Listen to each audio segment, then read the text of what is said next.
আমাদের মেয়েদের জীবনে একটা সময় আসে এমন, যখন সে তার মনের মতো করে সব কিছু করতে পারে না। আসসালামু আলাইকুম। হ্যালো এভরিওয়ান, আমি মারুফা আক্তার। স্বাগত জানাই এম ব্লগের নতুন একটি ভিডিওতে। দূরে এবং কাছে যে যেখান থেকে আমার ভিডিওটি দেখছেন, সকলকে জানাই অসংখ্য ধন্যবাদ। আমার প্রিয় আপুরা সবাই কেমন আছেন? আলহামদুলিল্লাহ, আশা করি সবাই ভালো আছেন। আমরাও ভালো আছি। সবার একটু ঠান্ডা লেগেছে যেহেতু সিজন চেঞ্জ হচ্ছে। আজকে দুদিনের ভিডিও শেয়ার করব, যেহেতু খুবই ব্যস্ত আছি, ঠিকমতো ভিডিও করতে পারি না। এটা ছিল বৃহস্পতিবারের কিছু অংশ। আমি কিন্তু রোজা রেখেছি, আর আমার বড় মেয়েও কিন্তু আমার সাথে রোজা রেখেছে। সে তার পরীক্ষার ভেতরে 2টি রোজা রাখবে, সে আমাকে বলেছে। তারপর বললাম রাখো, যেহেতু তুমি রাখতে পারো।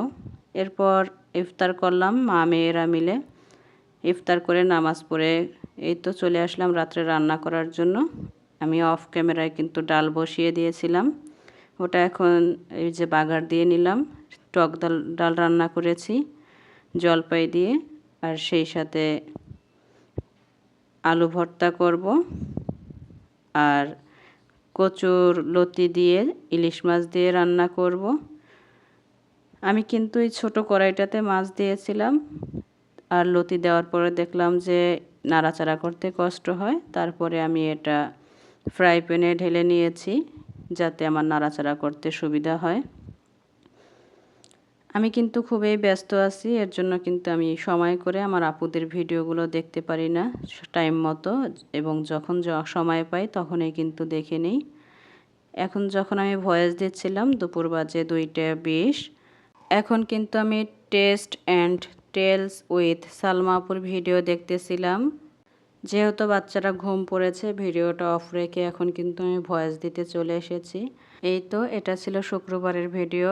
এটা কিন্তু আমার যে হেল্পিং হ্যান্ড, উনি কিন্তু আজকে খাট সরিয়ে তারপর সুন্দর করে খাটের নিচ চারপাশ পরিষ্কার করে মুছে দিয়েছে। তারপর কিন্তু চাদরটা চেঞ্জ করে নিয়েছি। আর আমার পরনে যে হিজাবটা দেখেছেন, ওটা ধোয়ার পরে কিন্তু অনেকটাই ছোট হয়ে গিয়েছে। এই যে আজকে কিন্তু আমরা মা মেয়েরা সবাই কাজ করতেছি। আমি কিন্তু আমার রুমের চাদর চেঞ্জ করেছি বিছানার। এখন এটা পুরোটাই গুছিয়ে নিচ্ছি, আর এদিকে কিন্তু আমার মেয়েও কিন্তু তার পুরো রুমটা গুছিয়ে নিয়েছে। তার খাট মুছেছে, খাটের চাদর চেঞ্জ করেছে, পুরোটাই সে করেছে। শুরুতে যে কথাটা বলেছিলাম যে আমাদের মেয়েদের জীবনে একটা সময় আসে যে আমরা ইচ্ছা করলে কিন্তু আমাদের মন মতো থাকতে পারি না। আমি কিন্তু সিম্পলের ভিতর পরিপাটি থাকতে পছন্দ করি। আমার বিছানাটা কিন্তু আগে সবসময় এভাবেই গুছিয়ে রাখতাম। এখন যেহেতু ছোট ছোট 2টা বাচ্চা আছে, আমি কিন্তু পারি না।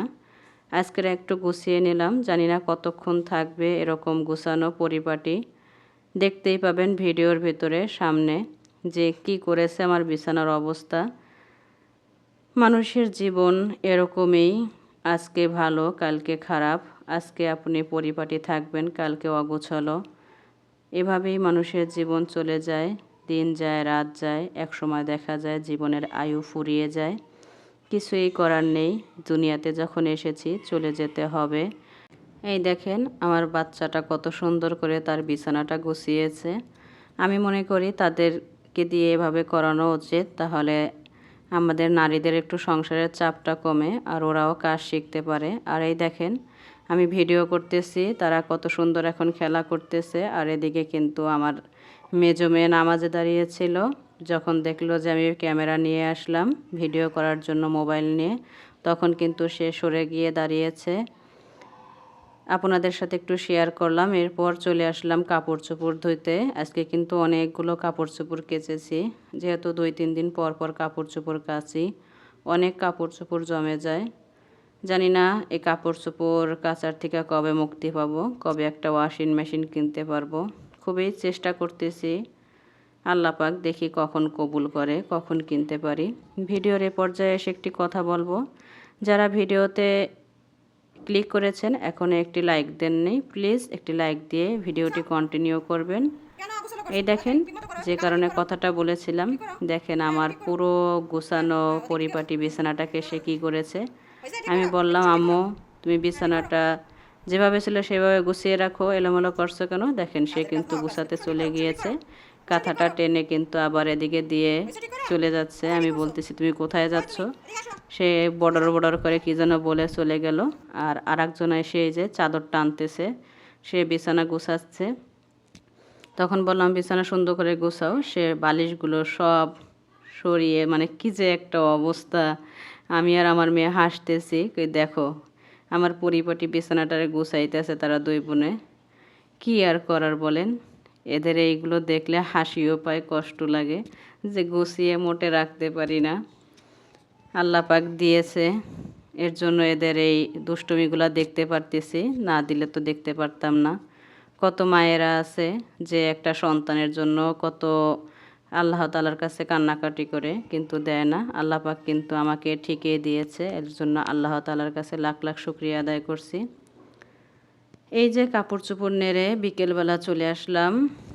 এই যে কিছু কাপড় চোপড় দেখতেছেন, এগুলো কিন্তু আমার পাশের ফ্ল্যাটের দিদি এর কাপড় চোপড়। এখানে দুই একটা ব্যবহার করা কাপড় আছে, আর বেশিরভাগ কাপড়ই নতুন। এগুলো দিদি রেডিমেড কেনা কাপড়। এগুলো যেহেতু সে একজন ব্যাংকার, ব্যাংকে চাকরি করে, এগুলো বড় বড় সেলাই দেওয়া থাকে রেডিমেড কাপড়ে, 2 দিন 1 দিন পর পর খুলে যায় একবার 2বার পরলে। এর জন্য এগুলো একটু সেলাই করতে দিয়েছে। সাথে 3 পিসটা দিয়েছে, এটাও সেলাই করব। যেহেতু মেয়েদের পরীক্ষা চলতেছে, মেয়েরা পাশে লেখাপড়া করতেছে, আর আমি বসে থাকবো কেন? আমি আমার কাজ করি, ওরা ওদের কাজ করুক। আমি কিন্তু এই 3 পিসটা এখন সেলাই করতে পারিনি।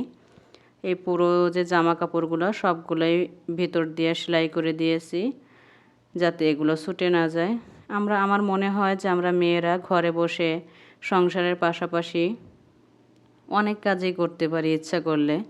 যদি একটু অলসতা কাটিয়ে উঠতে পারি তাহলেই কিন্তু সম্ভব।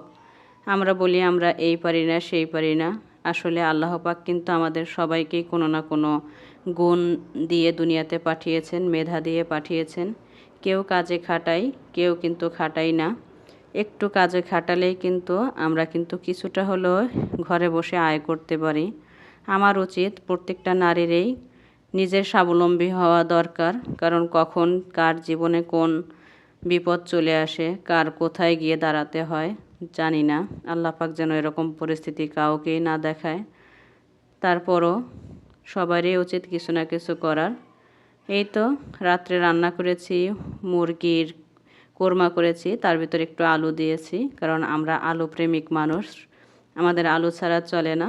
সেই সাথে আপনাদের ভাইয়া আলু অনেক পছন্দ করে, আমার মা তো তাকে আলুর বাচ্চা বলে, কারণ সব জিনিসে আলু খাই। আর এই যে একটু পোলাও করে নিয়েছিলাম, যেহেতু আগের দিনে রান্না শেয়ার করেছি, এর জন্য আর এই রান্নাটা শেয়ার করলাম না। কেমন হয়েছে জানাবেন, আর ভিডিওটি ভালো লাগলে লাইক দিয়ে দেখা শুরু করবেন, পুরো ভিডিওটা কন্টিনিউ করবেন, আর চ্যানেলটি সাবস্ক্রাইব করে আমাকে সাপোর্ট করে যাবেন। অবশ্যই ফুল ভিডিওটা ওয়াচ করবেন যাতে আমি ফুল ওয়াচ টাইমটা পাই। তাহলে ভিডিওটি এ পর্যন্তই। সবাই ভালো থাকবেন, সুস্থ থাকবেন, আমিও আমার পরিবারের জন্য দোয়া করবেন। আসসালামু আলাইকুম ওয়া রাহমাতুল্লাহি ওয়া বারাকাতুহু।